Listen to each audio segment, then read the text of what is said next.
and then some of the things in the state, most of that is going to be sent back very, very quickly. That's a good problem to have too many resources.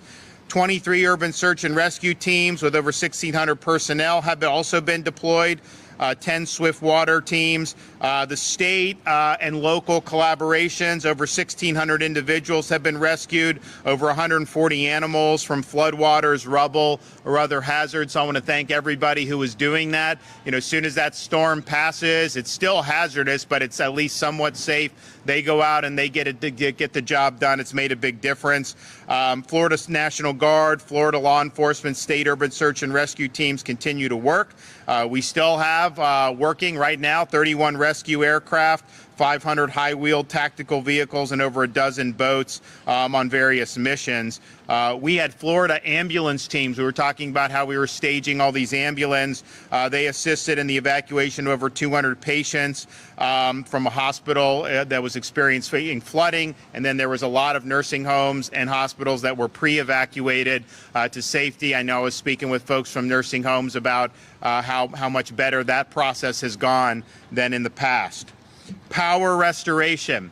So the storm left, the outer bands of the storm left the state yesterday afternoon, and yet you already have 1.6 million accounts have been restored in the state of Florida. 2.4 million as of 9 a.m. are outstanding. And as I said, you're going to hear from Melissa from Duke about the progress being made in Pinellas County. We know there's a lot of out in Hillsborough with TECO, and then throughout the balance of the state, you got about 667,000 out of FPL. But my understanding is that even where the storm made landfall in like Sarasota, there wasn't as much damage to the power infrastructure. So I think you're going to see some progress there as well. And then we've got about 260,000 with the co-ops and about 100,000 with the munis in various parts of the state. But, you know, they also pre-staged, the co-ops pre-staged. So we had the 50+ thousand linemen. You know, that wasn't just Duke and FPL and kind of the powerhouse companies. You did have the munis. You had they brought in thousands of extra linemen, and the co-ops brought in 5,000, 6,000, 7,000 extra linemen. Pinellas missions. So we have provided, or in the process of providing, 8 light towers, 2 message boards, and 2 forklifts, thousands of bottles of water for Baptist Field Kitchen, 16 bypass pumps needed to pump wastewater at lift stations damaged by the storm, and then thousands of liters of water delivered to Campbell Park Elementary to ensure water availability for the sheltered residents and staff. And then on the debris removal, we started this weekend with emergency debris operations. We demanded 24/7 landfill access, and we took all of our trucks that are involved for the Florida Department of Transportation.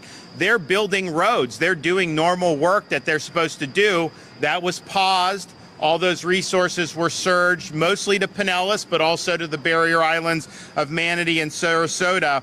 And in about a 72-hour period, our state guys were able to do 2,200 truckloads of debris from Pinellas County barrier islands. And that's over 40,000 cubic yards of debris that was removed. And I don't think there's ever been that much debris removed in such a short period of time. So I want to thank those folks from those state agencies. We also had some of our road contractors who, because the storm was coming, they were probably going to have to stop road building anyways. And so we transitioned them to help with the debris. So it was really a team effort. But those guys we had shifts working round the clock.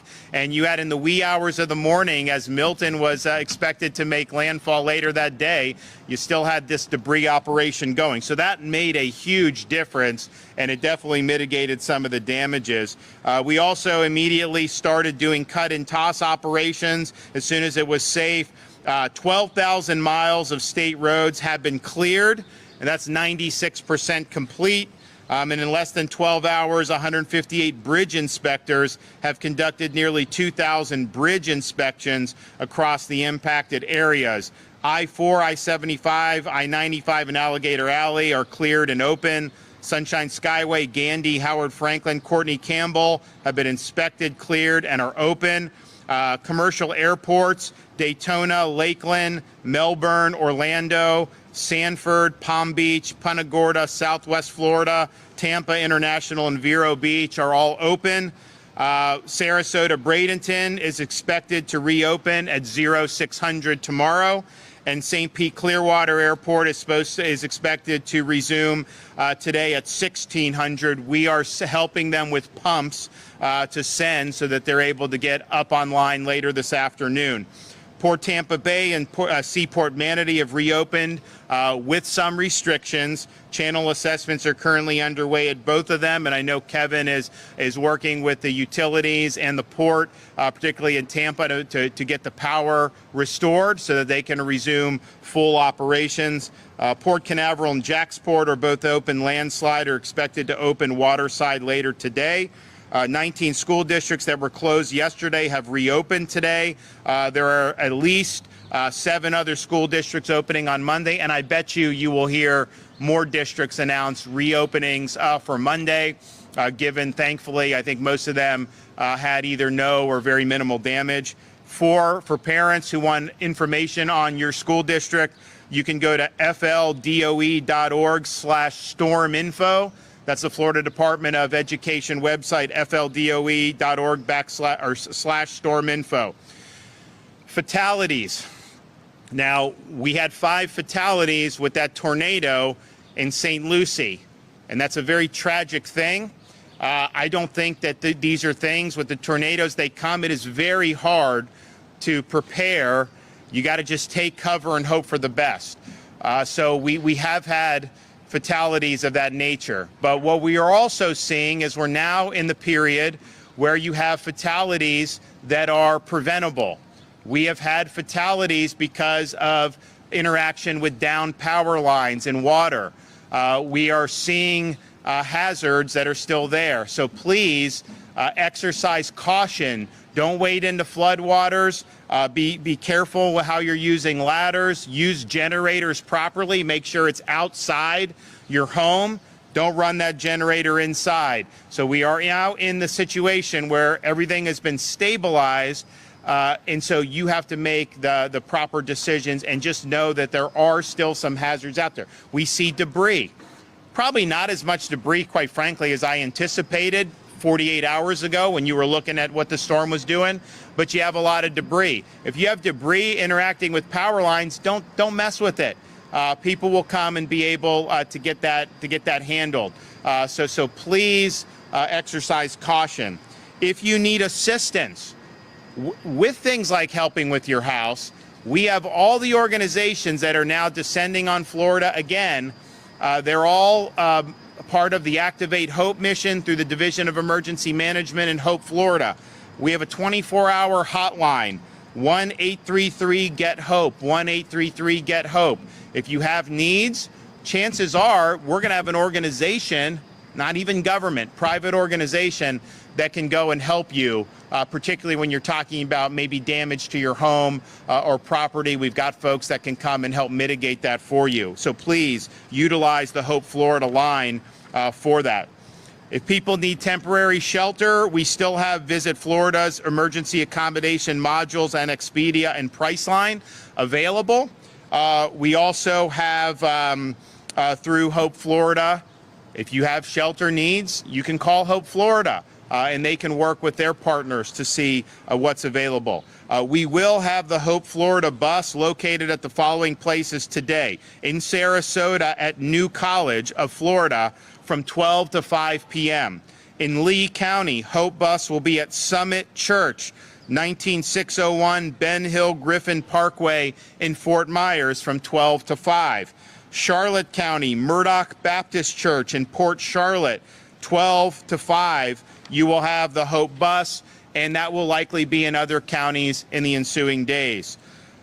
If you have business damage, you can report your business damage on our business survey at floridadisaster.biz, floridadisaster.biz. We've also activated additional money for no interest loans for businesses who may need a cash infusion. So we have an additional $50 million on top of what we did for Hurricane Helene. Normal businesses are eligible for up to $50,000, up to $100,000 for agriculture and aquaculture, and up to $150,000 for citrus and for cattle. And again, these are zero interest loans, very flexible repayment options. You know, say we put aside money in Florida, we got a massive rainy day fund, massive surplus, and so we understand there's contingencies. So we want to work with people. We're not going to be beating down your door tomorrow to say, pay us back the money. We'll get it eventually, but we understand these are difficult times. And we are already starting having applications come in for Milton. We had a lot come in for Helene as well. So if you want to apply for one of those emergency bridge loans, you go to floridajobs.org/EBL, floridajobs.org/EBL. We've also activated the Florida Disaster Fund, where people can make tax-deductible charitable contributions so that this can be deployed to help people in need. That's floridadisasterfund.org, floridadisasterfund.org. We raised and distributed $63 million after Hurricane Ian. Now, this storm with Milton did not do, thankfully, the level of damage that Ian did, but there are going to be a lot of needs. We've had a lot of major companies step up and make significant contributions, and I know we've had a lot of individuals make smaller contributions as they can afford, and we thank you for that, and 100% of that money goes to helping people that are in need. I want to thank everybody for their hard work. This has been now going on for weeks, where we've been on this emergency footing. I know people have been working round the clock. Just when you started getting a little bit of normalcy after Helene, when things started to maybe stabilize, you turned around and had to deal with this other menacing storm, Hurricane Milton. And as I said, there's damage. There's a lot that's going to need to be done. We did not get the worst case scenario, but we did get hit, and we're going to have to work to bounce back. Okay, Kevin Guthrie. Good morning, everyone. Thank you, Governor DeSantis, for your continued leadership. I know you're ready to get moving on the cleanup of Milton, and we're ready to do that for you. Post-disaster fatalities are preventable. You've heard the governor talk about fatalities. I want to take a minute and just remind everybody, to the point of some of the governor's talkers, we will have volunteer organizations ready to go. We already have them ready to go to come in and help you. 1-833-GET-HOPE.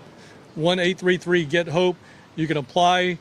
We will match up the correct, you heard me talk about a couple of days ago, the right resources at the right place at the right time. We want to make sure that we don't send you a volunteer organization that does mass feeding when you need something that needs to be cut off your roof. So we'll get you through Get Hope, Activate Hope, and make sure we get the right one there for you. We are also working with Crisis Cleanup as an extension of Activate Hope to make sure that we're ready to do debris removal, tree removal, mucking and gutting, and mold remediation. We have all of those capabilities now, and we need you to go, again, to the Activate Hope website, Hope Florida, or call us at 1-833-GET-HOPE. Before you begin any cleanup, take close-up and far-away photos of what's going on. We need you to do that inside and outside of your home. Some roadways are still flooded. I know over in the Hillsborough County area, Plant City area, we do have some roads that are still flooded. Please make sure you do not drive through flooded areas. Accidents due to floodwaters are 100% preventable, just like the fatalities related to cleaning up your home are 100% preventable. 6 inches of moving water can knock a person over. 1 foot of moving water can move your vehicle. So please do not do that. Not to mention there could be power lines down inside of that water and also wrapped up in trees. So please, please do not go out in flooded waters. Do not cut things out of trees that have power lines in them. If you have lost power and want to use a generator as a backup, please use it safely. I'm going to go over the 3 steps of using a generator safely again. Make sure it's 20 feet away from any open door of your residence, whether that's your garage. Don't put it inside your garage. It's 20 feet away from the garage door, 20 feet away from a front door, back door, 20 feet away from a window. If you run out of fuel and you need to refuel, give the generator 20 minutes to cool down and then refuel it. before you restart it. And then always have a carbon monoxide detector inside your home to help prevent the carbon monoxide poisoning. Don't disaster sightsee. We have a lot of people that are out here doing great work. Well over 50,000, probably closer to 60, 65,000 responders, electrical workers, all doing really, really good work right now. But we need you to stay out of our way, just simply put. We don't need you out there sightseeing. We saw it yesterday in Siesta Key, people driving around, videoing and all that. Stay out of the way. We really, really need your cooperation on this. For assistance after the storm, call the State Assistance Information Line at 1-800-342-3557. Again, that's 1-800-342-3557. We have translators in English, Spanish, and Haitian Creole waiting for you. As always, our best way to get updates on the web is at floridadisaster.org/updates for all the information on other organizations helping us out. And then for the most up-to-date, to-the-minute updates is follow us at FLSERT on X and Instagram, and on Facebook at FDEM. Again, Melissa, thank you for your partnership and your cooperation in this. General Haas, same thing. Governor, as always, thank you for your leadership. Okay.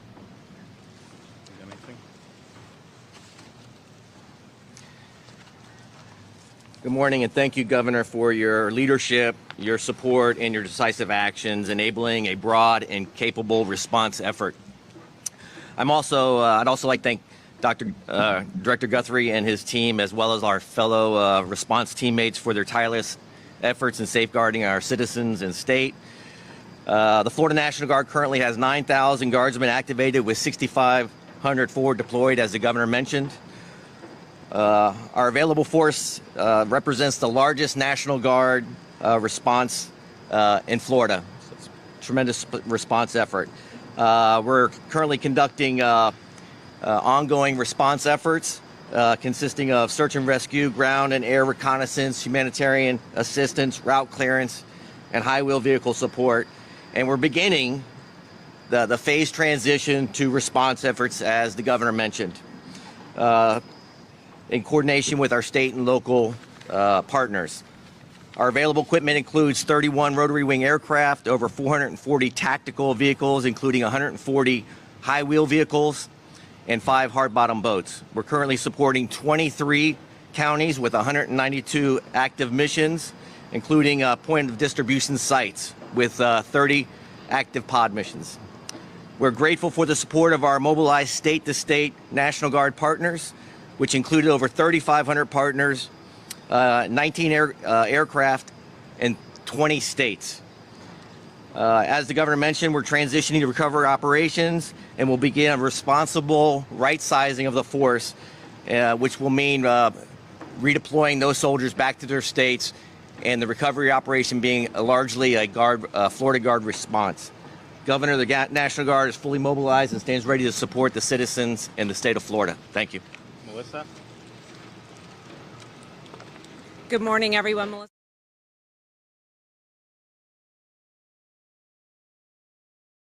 Melissa Seixas, State President for Duke Energy Florida. I first want to start by thanking Governor DeSantis for his unwavering support of our employees, and also to Director Guthrie for his support as well. I want to give an update on 3 primary areas. One, where we stand as far as outages across the state of Florida and here in Pinellas County, talk about our restoration, and really need to reinforce the safety messages that the Governor just shared with all of you. So first, from an outage perspective, Duke Energy Florida serves 35 counties across the state of Florida. We have approximately 850,000 customers off at this time. As of 11 a.m. this morning, we have already restored about 350,000 of those. From a resource perspective, we brought 16,000 workers into the state of Florida, both pre-storm and over the course of yesterday, and we have additional people arriving today. They are staged around the state, from Bexley properties in Land O'Lakes, the Villages, the Brooksville, Tampa Bay Regional Airport, Mannheim, Orlando, and Winter Garden, Ritchie Brother Auctioneers at I-4 and US 27, the Sebring Raceway, Seminole Town Center as well. So here in Pinellas County, where we all stand, We currently have about 400,000 customers off. Pinellas County is our most populated county that we serve. We have restored about 50,000 customers. Yesterday was a day of damage assessment and the beginning to restore critical customers, hospitals, water treatment plants, shelters, 911 centers. Today, we started full board, 1,000% moving very quickly into restoration. So we will begin to see these numbers quickly decrease, the outage numbers. An important milestone for today on the outage front, we will provide later today a global estimated time of restoration for our customers. We realize that you all need information on when we expect power to be restored, but I am here to tell you this is not weeks, this is days. So please keep informed by visiting duke-energy.com. If you're signed up for our outage alerts, we'll provide you text message updates as well. But our forces are here. And I want to also talk about the staging areas that we have in Pinellas County. We have them at St. Pete Clearwater Airport. We will have parking of bucket trucks at Countryside Mall. We will also have parking at Raymond James. And of course, we also have them, you will see them at our very iconic Tropicana Field that has a bit of a different look these days, but we will have about 800 resources there by the end of today. So we are 100% committed to getting our customers' lives back to order. We know that the first step is power restoration. We take that job seriously, and we will continue to do that. But again, this will not be weeks of interruptions to our customers. This will be days. Please look for that estimated time of restoration today. But please, I know people want to get back home, feel like they have some kind of control, clean up their yards. Always, always assume a downed line is energized. It is not Hollywood. It does not always have to arc. It does not have to sizzle. It can be a silent killer that is caught up in debris, trees, bushes, flooded waters, flooded areas, as the governor said. We have seen this too many times where customers inadvertently make contact and it comes to a very tragic end. Please stay safe. It is still a dangerous situation out there. We will be here to restore your power, and of course we will continue to work with the state of Florida and all of the officials behind them. I want to thank them as well, from the state to our local officials. They have been great partners in this effort. Thank you. And is it your assessment so far that that there's not necessarily need for a complete rebuild, that's mostly just reconnects? Yes, sir. It will be more energizing. There'll have to be repairs and fixes, but not the kind of rebuild that we had to do like on the barrier islands after Milton. Yeah. So when you're doing, so we have all the people in here statewide, Duke, TECO, FPL, co-ops, munis, and so that makes it go quicker. But if you have to rebuild the entire infrastructure because it got wiped out so bad, that just takes, even if you have everybody there, it just takes longer. If it's more of just re-energizing, you can see it done more rapidly. So I appreciate this. Is more linemen were pre-staged for this storm than have ever been done in the history of any hurricane response, because I think we're the only state that pre-stages. But certainly that, even Ian, we had over 40,000. That was a lot. We had over 30 for Helene, but this one was over 50,000 and probably got even in the mid-50s because you guys kept bringing people in when we stopped counting. So I really appreciate it, and I know it means a lot to people to be able to have the least amount of interruption to their lives as possible. And even though these storms do damage, most people, thankfully, don't suffer catastrophic damage from it. So if you get the power and everything working again, that we can kind of get more people on their feet quicker. So I want to thank everybody that's been involved for that. I've seen some of these linemen from all over the continental United States that have come here to be able to help. And my sense is, with what I saw in Sarasota when I was down there, that you're looking likely with FPL probably more just re-energizing, reconnect, rather than having a complete rebuild. That's just my assessment, comparing Ian to comparing what I saw out on the coast of the barrier islands in Sarasota. So if that's the case, they've already done 1.6 million, and the storm left yesterday afternoon. And so you got 2.4 million as of this morning, and I guarantee you're going to have people that are going to get this power throughout the course of the day. So thank you for doing that. Okay, we got a question. Yes, ma'am.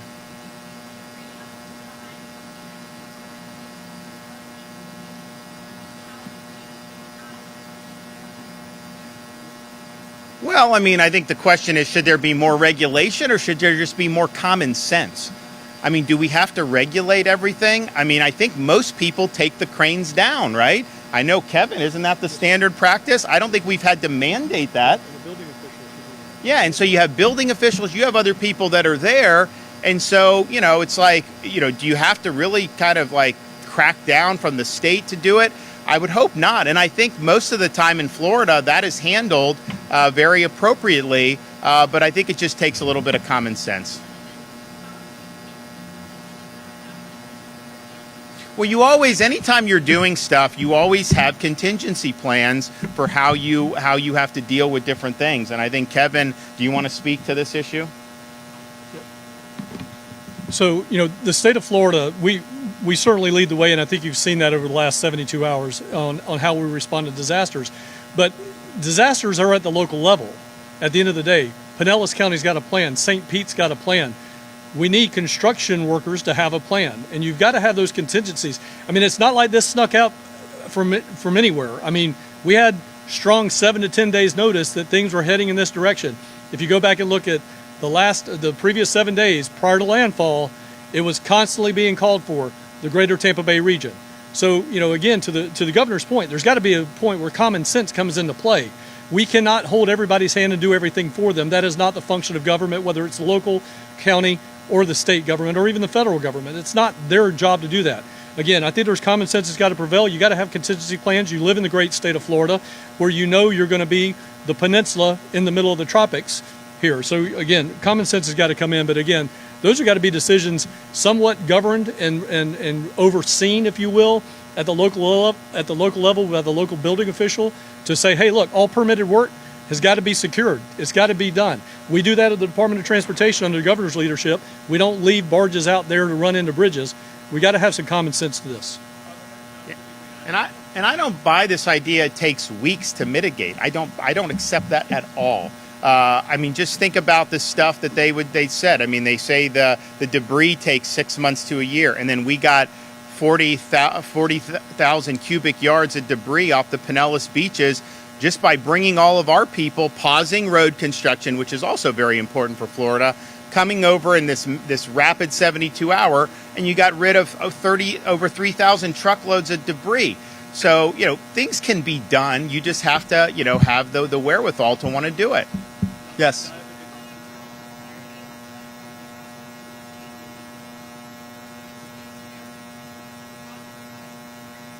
Kevin can do that. The only thing I will say is, like, Kevin had told me, you know, days before the storm, Trop can only handle 115. We're going to watch the track. If it's within a certain amount, we're going to redeploy, and that's exactly what they did. So that was planned for the whole time. So, again, as you saw, there was damage at Tropicana Field. There were cots there. I don't know whose cots they were. I can tell you we had 20,000 cots. All 20,000 of our cots went to all of those shelters that we opened. The governor came up again and supported us on doing what we call shelters of last resort. All 20,000 of those cots went to those shelters. So I don't know whose cots those were, but at the end of the day, all of those cots were still on the field. Those cots can still be used. Whoever's they were, no money was wasted. So again, all of our resources, whether they were tangible resources or they were human resources, were taken out of Tropicana Field about 12 to 13 hours before tropical storm force winds were set here in the greater St. Pete area. And we took our resources. I know there's some stuff, they went all the way to Jacksonville. No, they didn't. Portions of that went to Jacksonville. Other portions went to the Perry Foley Airport, where we already had a Helene staging area set up. Other portions went to the Florida Horse Park, where we had another staging area set up. Some of it went to the Lee County Mosquito Control, where we already had stuff set up. So we did a full demobilization of all of the resources, whether they were tangible or human, and that the stuff that was there, don't know whose it was, but we got all of our stuff accounted for.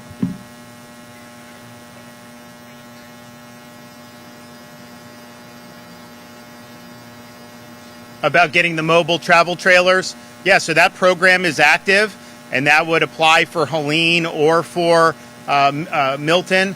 My sense is that I would say 90% of the trailers that are going to be needed are going to be Helene. Just from what I've seen, just having toured yesterday and today, well, I was in Siesta Key, which was pretty close to ground zero of where the storm did. And most of what I saw, there was damage, but I saw mostly the debris from Helene was there. And I talked to some guys who own some hotels out there, and they said that Helene was much worse for them than this was. So my sense would be that there may be additional need for trailers as a result of this, but I still think the bulk of them are going to be from Helene. So you can request a travel trailer through Hope, Florida, 1-833-GET-HOPE, 1-833-GET-HOPE. And you can talk about putting these trailers, particularly I think the trailers are good if you are going to rehab your property and you're going to be the one kind of doing it or overseeing the contractors, and you want to be involved because then you're there. If people don't want to do that, you can still apply for travel trailer, but are we approved for TSA for Helene only? Right now, we're only approved for NCS, but I told the FCO we're going to turn it on for both. Okay, so we are going to have temporary sheltering assistance available as well, and that's going to be for both, and Kevin's working with the feds to do that. But what that'll allow you to do is be able to stay in a hotel for what are we having now, 6 months? 8? The initial rollout is 60 days, but we can do that for now up to 12 months. Yeah, so you're guaranteed 60 days. We likely would be able to get that extended up to 12 months.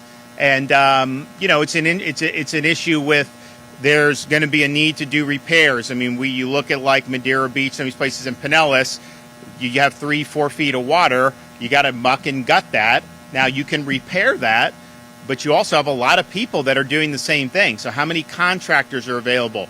Are the supplies available? We're doing stuff with Home Depot and Lowe's and Ace Hardware to bulk purchase supplies so people can have the supplies to do it. But the reality is there's going to, because it's such a populated area, it's a little bit different than maybe like Horseshoe Beach, which had a lot of damage, but it's just a more sparsely populated area. So that'd be a challenge. That's one of the reasons why, if we need to in January with this port stoppage, I know they tried to do it earlier, we will have our National Guard, and I'll mobilize whatever state resources at our ports to make sure supplies keep coming in to the state of Florida. This stuff is not going to be people aren't going to be able to rehab their homes, overnight. It's going to take time, and hopefully you can get it done as quickly as possible. But the idea that you can just pick up a phone and there's a surplus of contractors that are available right now, I don't think that that's likely the case. Now, fortunately, Hope Florida, what Kevin's been able to do, bring these groups to the table. They are able, like Team Rubicon. We had Rubicon out in where were we at with Rubicon? Yeah, we had them out in Pasco. They will take these supplies and they will help you repair your homes. So take advantage of that. It's a great service.